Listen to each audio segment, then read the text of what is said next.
Hello and welcome. We're going to do our first viewer game. And this one is sent in by someone with the profile Anantguru on Lichess. And he plays the black pieces against FIDE master Steven Rojas, who is playing in a simul. So we start off here with some basic opening moves. It actually goes instantly a bit, uncommon. It's totally fine to take the knight here, but uh, after b takes c6, and then another option that black had here would be to take the knight. And whilst it is true that we get double pawns for white, after the capture on c6, we see that white has the bishop pair, so perhaps the pawn structure is a bit less, but then again we have the bishop pair, and the black king is not entirely clear either where it will go. Will it stay in the center? Should it go to the queen side? I guess not, with a very open b file for the white pieces. And if it goes to the king side, then the dark squares are weakened because the black squared bishop is missing. That is not playable, but white would be more than okay to play this line.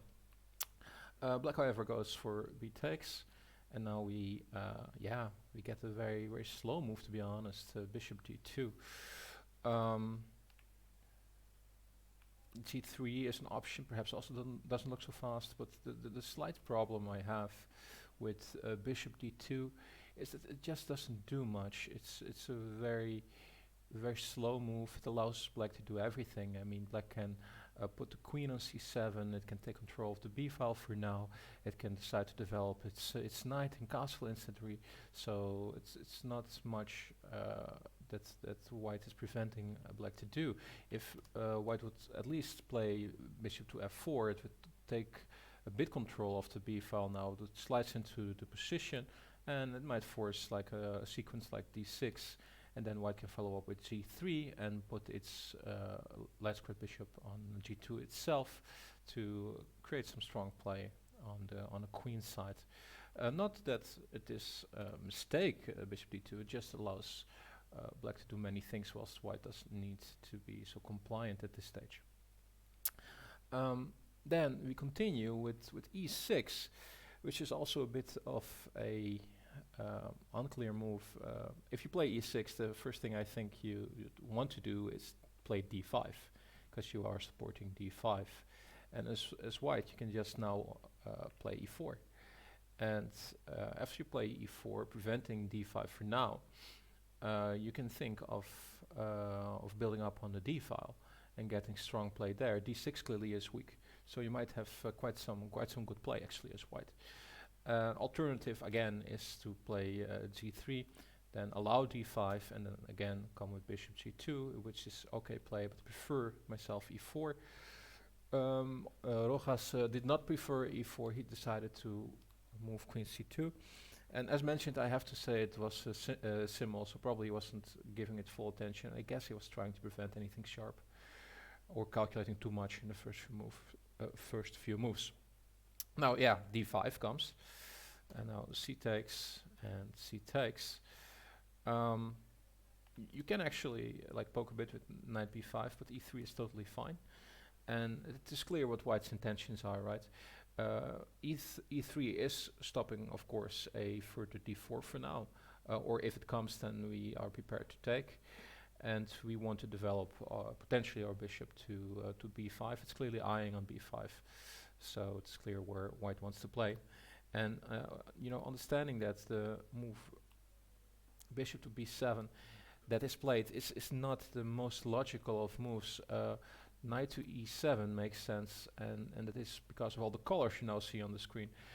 It is clear what white wants to do. As I mentioned, it has the bishop on the queen side, it has a pawn majority on the queen side, the queen is placed on c2, the bishop is preparing to go to b5, giving check or supporting the knight there.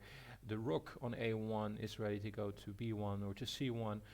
White will castle very quickly and have another rook on the d or c file. So all of white's strength is going to the queen side. So what black needs to do is get the away from the queen side, get its king castle tucked away safely, and launch counter initiative. Bishop d7 does not help in that regard because you still have your king there. And now white has a couple of good moves to its disposal. Weirdly enough, bishop to b5 was played again. It's kind of giving away your initiative that you can build up, because if he would have taken a few more seconds, I don't know how quickly he played it, but if you take some time, it's not so difficult to find knight to b5. And I wouldn't call it a winning move, but it is for sure annoying for black. You are like, you're threatening check on c7, which is a clear problem, and on d6, and there is not a very good defense against it. Let's say you take the knight, which would make sense. Then you have bishop takes b5 check, and after king f8, now white continues with rook c1 and clearly has the initiative and can build a nice attack. And if you don't take the knight, well, you want to prevent the check. You cannot move your rook to c8, clearly, you lose it. So king f8 is just ugly. So it would not have been so difficult to find for Fide Master, I would say, knight to b5, but he went with bishop to b5, and now the point is that you don't make it so difficult for black, because we just move the rook to c8 as it was played, and after takes. The position now is fine. We have a active rook on c8, pinning the knight on c3. You have a strong diagonal that our bishop is using on g7, and we have a pawn on d5 that is taking some control in the center for us. So black is not doing that at all here, whilst in the previous example I gave you of that move order with me putting the knight on b5, it was clearly white who had the initiative. It's quite a difference in those two positions. Queen a4, now queen trade, and rook c2 was played. It kind of makes sense, but it's not the best move here. You can develop your knight, it's not that bad. Rooks to c4 would actually make sense. If knight to c3, now we don't have the queens on the board anymore, so we don't need to be castled. So we can just play king to d7. And now if you just follow a logical move sequence, let's say rook c1, knight e7, developing the knight, b3, attacking the rook, like, oh, go away, don't want to have black rook on c4, rook c6, well, white also wants to connect rook, so let's say king e2, and rook h to c8, and again, we see black now has quite a nice build-up. Initiative not very clear, not as clear, now it is very clear, but it's not as clear as it was with white before, but now clearly black is kind of calling the shots, so it would be a nice position for black. Did not happen. So after, rook c2 was the move that was played, and after rook c2, the problem with it is, otherwise it would be a good move, the problem is after rook c1, you cannot avoid the trade, and after the trade, you don't have much anymore. So now knight to e7, okay, king to e2. It's clear that white wants to use its pawn majority on the queen side to create some play. And knight f5 was played here, which was a bit peculiar in my opinion. If you play like king to d7, that makes much more sense, because you want to have all your pieces, especially your rook, in play when the closer you are to the end game, and you want to have it on c2 because white has some slight development. Well, I won't say problems, but it's behind in development. So the sooner you take initiative, the better. And the knight maneuver just doesn't do that for now. Bishop d2, knight to d6, and b3 here. Now we get king e7, okay. Rook c1, so the c file is for white right now. And this is again a clear difference, right? Because now we offer the trade of rooks instead of occupying the c file and getting play. What's that? Go away. We offer the trade of rooks. So take on c8, take, and again white has the pawns on the queen file. Black has a bit advanced pawn on in the center. Now in general, if you go into the endgame, you want to have the outside passer, because it draws away the king of the opposition, and that will allow you to win, as we will also more or less see in this game actually. Check, and now we get king e8, and this is also an important point. King d7 makes much more sense to me, because you bring the king closer to battle and you really don't need to move backward. Now king d7, perhaps black is afraid for the check, but it really wouldn't do that much if you give the check of the knight here.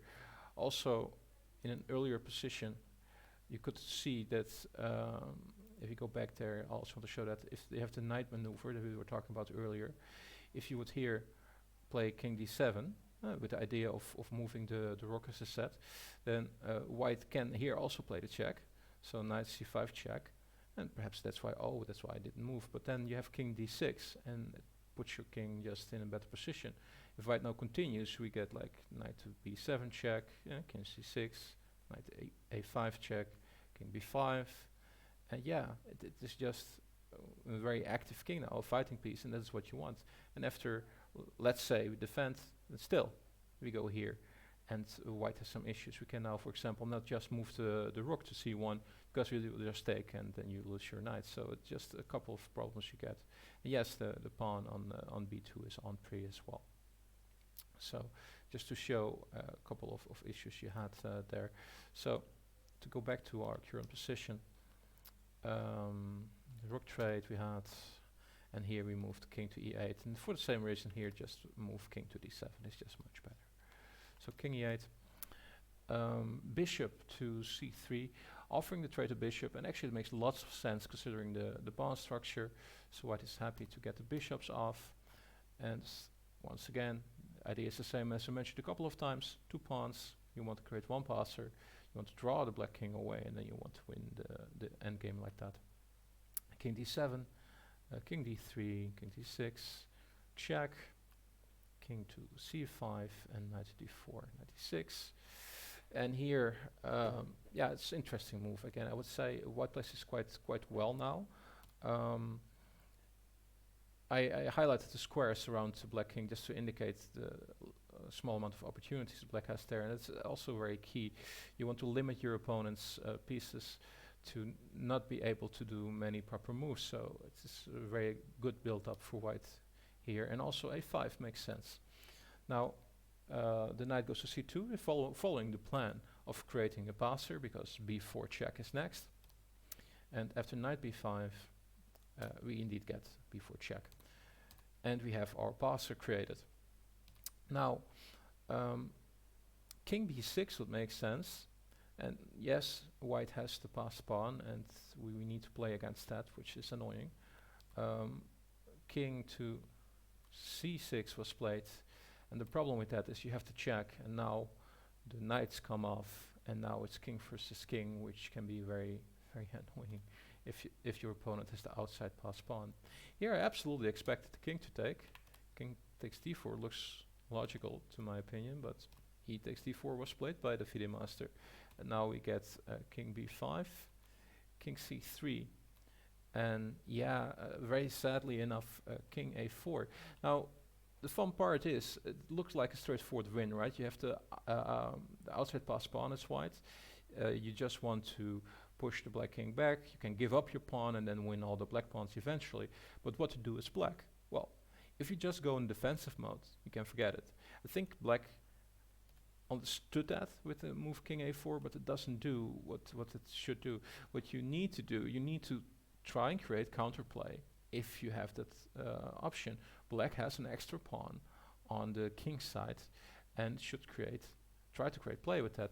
And it actually can. It's actually a very good resource right here. You can go pause the video and see if you can find it, but a very nice move here would have been g5. And the point is, the control it has over f4. So let's say we allow black with its setup, right? What black wants to do with the pawns first. So we just wait as white. We play king b3, and now f6 creates a good pawn structure. If you now want to counter it with like f3, we get e5, and now we kind of see the problem already. After, let's say, king c3, we push, and the problem is whenever we take, black retakes and has control over all the squares. White cannot come closer, and white will run out of moves here. And after white runs out of moves, it will lose the outside pass pawn, and then the d5 pawn of black is the threat. That's a new outside pass pawn, and now black is the one who will win. So that is not an option to play in that style. So what do we do after g5? Well, king b3 we just tried.